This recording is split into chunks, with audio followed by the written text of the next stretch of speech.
జగమంత కుటుంబం నాది, ఏకాకి జీవితం నాది, సంసార సాగరం నాదే, సన్యాసం శూన్యం నావే.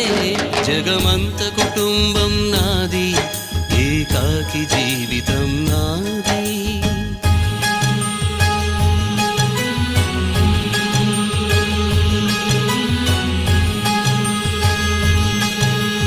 కవినై కవితనై భార్యనై భర్తనై, కవినై కవితనై భార్యనై భర్తనై, మల్లెల దారిలో మంచు ఎడారిలో, మల్లెల దారిలో మంచు ఎడారిలో, పన్నీటి జయ గీతాల కన్నీటి జలపాతాల, నాతో నేను అనుగమిస్తూ